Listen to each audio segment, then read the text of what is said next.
hay el movimiento de nosotros, no totalmente purificados, sino en una vida en Cristo, el deseo de no hacer oración, de cansarnos en la oración, de aburrirnos de la oración, de pensar que nuestra oración es una pérdida de tiempo, de creer que no somos escuchados, y entonces somos como los sátrapas. Y entonces cuando así nos movemos, no dejamos que Cristo reine. Y entonces nosotros vamos a querer reinar como Darío. Y entonces nosotros vamos a querer ser como Dios, pero sin Dios, sin Jesucristo. Y sin darnos cuenta vamos a caer en la idolatría. Y por eso es que necesitamos ser purificados. Y somos purificados en la prueba. En la prueba de nuestra fe, nosotros somos purificados. Porque ahí tomamos conciencia si somos casa de oración, si nuestra fe es viva, o si es que queremos utilizar y aprovechar a Dios a nuestro capricho y conveniencia. Y las pruebas se presentan de múltiples maneras. Y podríamos decir, Daniel y esos 3 jóvenes están viviendo una prueba de su fe, pero ellos se mantienen firmes en la fe. Daniel prefiere ser arrojado a la cueva de los leones a renegar de su fe. Pero nosotros con mucha facilidad preferimos, entre comillas, renegar de nuestra fe y no hacer oración. Y esa es la experiencia de los bautizados. Y eso se va desplegando a lo largo de la vida. Y nosotros poco a poco tenemos que ir tomando conciencia de esa realidad, para que nos demos cuenta que la oración es lo que necesitamos para crecer en la vida de hijos de Dios y dejar de ser hombres carnales, es decir, apegados a las cosas de este mundo que pasa, seducidos por las criaturas y las cosas creadas y muchas veces cayendo en la idolatría sin darnos cuenta, porque el león rugiente nos devora. Y por eso es que puede hacer que nosotros estemos dispuestos, dice el Señor, pero el espíritu estará dispuesto, pero nuestra carne es débil. Y por eso es que nosotros necesitamos hacer oración. Y la oración más plena es la oración que hacemos con Jesucristo.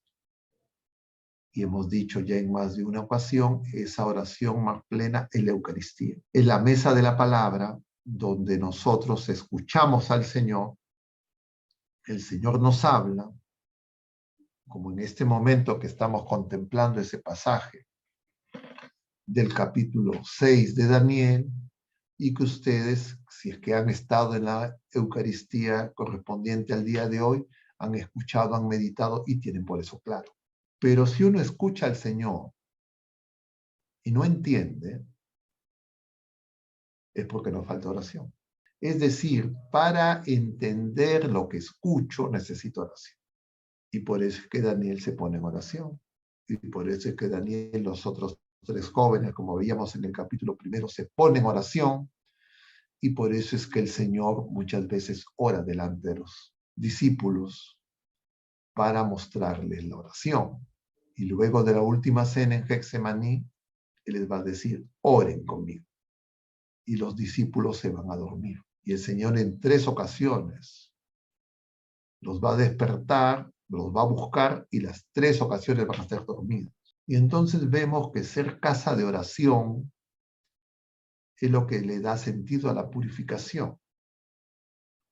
Porque la purificación es la acción del amor de Dios, la presencia del Señor en nuestra vida y que nos va a llamar a la oración, a darle gracias en la Eucaristía, que es acción de gracias, a escucharlo y a guardar todo lo que no entendemos de nuestra vida, de lo que acontece en la vida familiar, personal, y pedirle al Señor que nos dé luz. Porque nosotros que somos profetas, desde el bautismo, sacerdotes y reyes, tenemos que ser purificados. Y por eso es que Daniel sí puede comprender. Y si nosotros no comprendemos es porque nos falta oración. Y entonces, esos textos se los entregan no para tener datos teóricos, abstractos, de cosas del pasado, sino porque son necesarios para que nosotros podamos peregrinar y mantenernos fieles, para que no desfallezcamos, porque sin la oración nosotros vamos a desfallecer. Y la oración es para que nosotros podamos escuchar y tomar conciencia de que el Señor peregrina con nosotros, que nos precede y nos revela su amor y quién es Él y quién somos nosotros. Y las otras criaturas humanas con las que peregrinan. Pero sin oración yo voy a creer que mis enemigos, que mis perseguidores son criaturas humanas. Y no me voy a dar cuenta que es ese león rugiente. Y entonces voy a caer en la división. Voy a acentuar la división entre las criaturas y no voy a tomar conciencia de que yo mismo estoy dividido, que mi dimensión corporal, mi dimensión física y mi dimensión de alma espiritual están fragmentadas. Y entonces mi oración no va a ser en espíritu y en verdad. Y entonces voy a orar, pero voy a hacer una oración en la que no siento, no experimento que el Señor me habla, que el Señor me cuida, que el Señor me manifiesta su presencia y me indica cuál es el camino, la verdad y la vida. Es decir, Él se manifiesta y yo tengo que tener esa experiencia. Y esa experiencia no es algo que yo pueda suscitar, sino es algo que el Señor suscita si es que yo estoy bien dispuesto en el silencio y el recogimiento. Y quien va a impedir que eso se dé va a ser el enemigo, de múltiples maneras, principalmente dispersando en múltiples cosas, en múltiples preocupaciones. Y por eso es que el Señor viene a reunir a los dispersos. No solo porque estamos dispersos entre nosotros, divididos entre nosotros, sino porque nosotros mismos somos dispersos. Y tenemos muchas cosas en la cabeza, en la mente, en el corazón a la vez. Y entonces no hacemos silencio para encontrarnos con el amado de nuestra alma. Y entonces buscamos por fuera lo que se nos manifiesta dentro. Porque nuestros sentidos, nuestras emociones, sensaciones y toda nuestra vida está volcada al externo.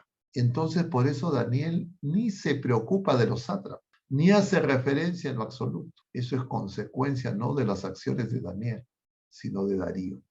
Y justamente esas tres figuras nos muestran la división.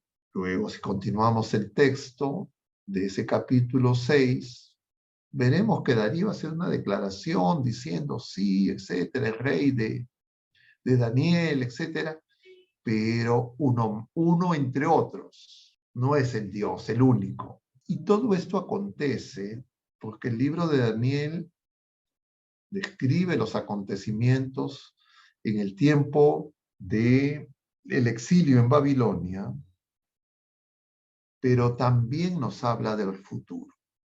Y los dos domingos precedentes, 33º y 34º, la primera lectura que hemos escuchado en la misa dominical ha correspondido al libro de Daniel.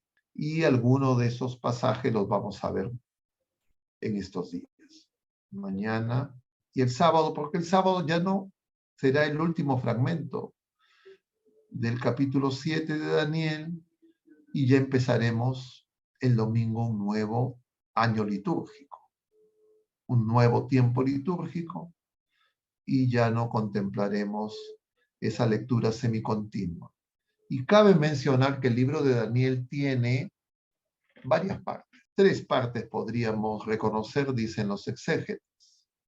Una primera parte donde Daniel usa de los dones sobrenaturales para interpretar lo que ocurre en visiones, en sueños de otras personas, principalmente de los reyes de Babilonia, caldeos y persas.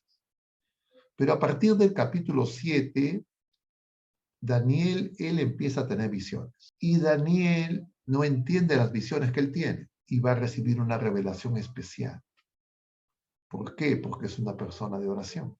Y entonces nosotros necesitamos de oración para escuchar al Espíritu Santo que nos explica la verdad completa, porque Él ora en nosotros y nos hace capaces de decir, Abba, Padre. Pero para que yo pueda entender, yo necesito primero escuchar. Y por eso es que el Señor nos habla primero. Por eso es que Él se ha revelado. No es como ese pedido que hacía Nabucodonosor. Dinos qué he soñado y dime la interpretación. No, el Señor no nos pide eso. Él viene a nosotros y Él nos revela quién es Él y quiénes somos nosotros.